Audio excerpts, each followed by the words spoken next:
2 years ago, I reconnected with my biological father. He'd been pretty non-existent in my life up until then. Born into a household where fear was the primary emotion, and a mother that had verbally and emotionally abused him, he didn't know how to love. And so it took me some time to forgive him, to stop being angry at him for not trying harder to be in my life. One day I realized that I could see it differently. I could be angry forever, or I could choose a different possibility. One where I could be the one to teach him how to love, where forgiveness was possible. 2 weeks ago, he had a stroke and was rushed to this very hospital, where he found out that his brain was bleeding and that he had lost all mobility. And when he had processed everything that had happened, he started to cry. And I asked him, "Bobby, what's wrong? Are you afraid?" And he said, "No, I'm not afraid. I just thought I would have more time to live, more time to do the things that I wanted to do." Imprisoned by his life, by his mind and fear, he found himself at 79 years old with unfulfilled wishes and a body that had begun to break down. I found myself there before, imprisoned by my mind, by my thoughts of who I thought I should be or who I thought I was, waiting for my wishes to be fulfilled, meanwhile living a life that made me numb, going through motions like a robot, taking time for granted. You see, I didn't see life as it was, I saw it as I was, and I failed to see the choice, the potential in my life. Because seeing the choice can move mountains. It can shatter ceilings of invisible boxes of thought. I believe that seeing the choice, having the awareness, is a force of change because something dies when you choose. An old story, an old you, and something new is born. I'm going to tell you a story about a series of choices that made me die and come back to life. So about 2 years after college, I found myself lost, no direction, no purpose, and one day my mom walked into my room and she said, she handed me a book, and the book had the letters LSAT on them. And I looked at her with curiosity and confusion as she said the words, "What about being a lawyer?" And of course I rebutted, and she said, "Why don't you just try it? What do you have to lose?" She was right, I had nothing to lose and everything to gain, so I said, "Okay, I'll try it. What do I have to do?" She said, "I already signed you up." That is how I landed into law, and that is my mom.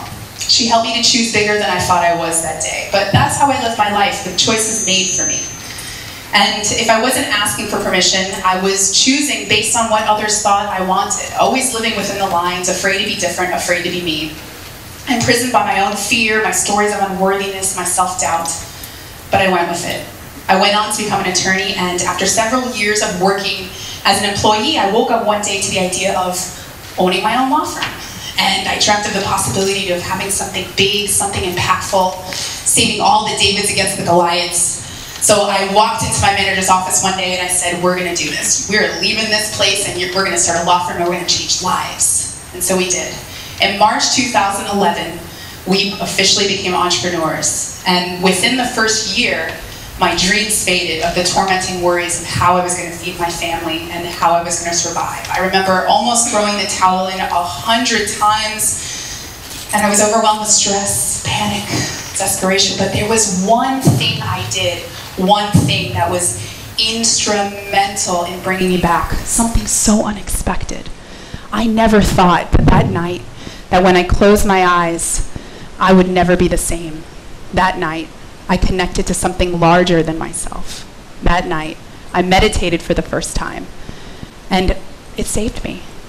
And when I became a mom, it became even more important for me to meditate because I realized that everything I did, every breath I took, everything I thought, felt, and ate would potentially affect this child. And I, for the first time, realized the importance of who I was and how I was showing up and the responsibility that I had to build this identity, this new life, and that the world that she would grow up in is already very different than mine, and she would need more. And so the desire to change, to grow, was born, and that desire kept me meditating. But something unexpected happened. As the more I meditated, the more aware I became. You see, awareness is an unbecoming. It is an infinite process of our evolution. Awareness is vision, seeing the unseen, seeing the potential in all, expansive, unbiased. So in 2013, when my law firm hit $3.5 million as a first generation everything, I thought I had made it. like, I hit the jackpot. And what was so awesome is we weren't just making money, we were actually really helping people. And at the time, I'd become so passionate about spirituality and science and meditation that I became a Kundalini yoga instructor, and I was bringing it all into the law firm. We had yoga sessions in the receptionist area and spiritual sessions in my office every other day. Transformation happening everywhere. And for the first time, I felt something. I felt deep things. More alive than I'd ever felt before. Like I got my heartbeat back, but I didn't know that it ever left me.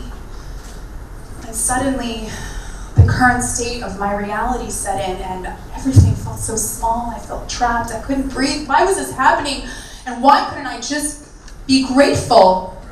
My business had become an anchor, and I went on for a year in this way, hoping it would just go away, but it didn't. It just got louder. And it wasn't until I found myself on a hill in the middle of the British Virgin Islands in my honeymoon. And this hill was the highest point of the British Virgin Islands, and it had taken me days to get there, but not because the trek was long, but because I was so afraid.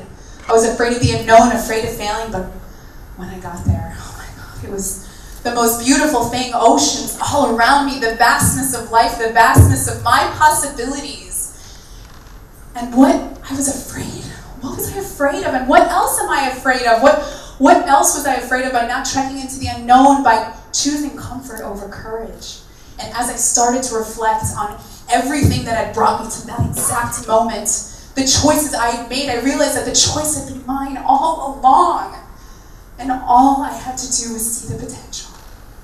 See that it was just there, all I had to do was grab it. And so I did. When I got back, I told my law partner, and we made the arrangements, and within months I had my new business as an awareness mentor up and running. I sold out my program. I faced my fear of public speaking by speaking in front of 250 people. And I sold out my retreat, where I find myself right back at the British Virgin Islands, right back at that hill with 5 other women.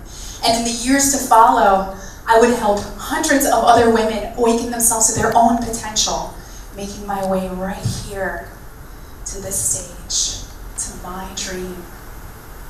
And all it started was having the awareness, seeing the vision of my own potential and having the courage to follow that vision. Now I know what you're thinking.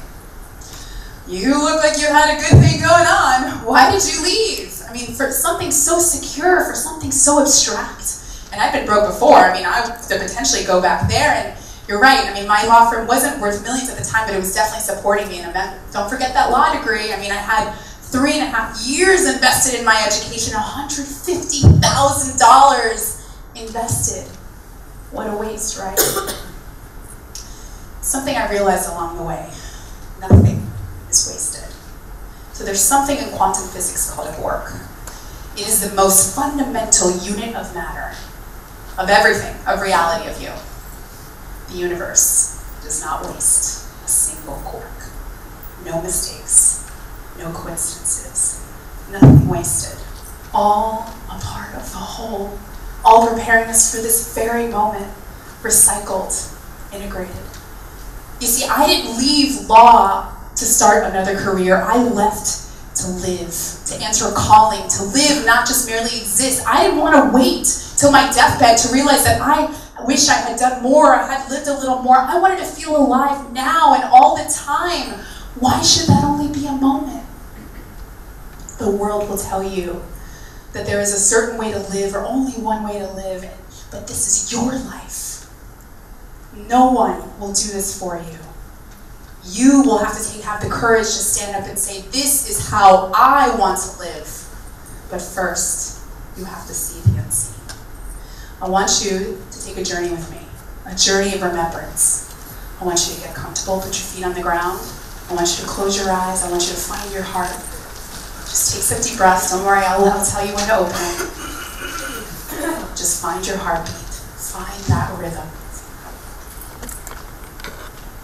You feel that? This is life. This is your potential. Do you know who you are? You are powerful beyond measure, able to keep this heart beating without even trying to. Effortless, limitless, infinite. You are the source of all creation. All you have to do is remember. All you have to do is believe. The earth, the sun, the trees, the skies are also a part of you. The atoms in your body created in the furnace of now long dead stars, and all life deriving from one single cell, one, all connected, all a part of you. You were meant for something so great, something so unique to you. You are more than just a need, more than you may think you are. You are undefinable. You can open your eyes. I think you're seeing life as it is with your eyes, but you are seeing life as you are.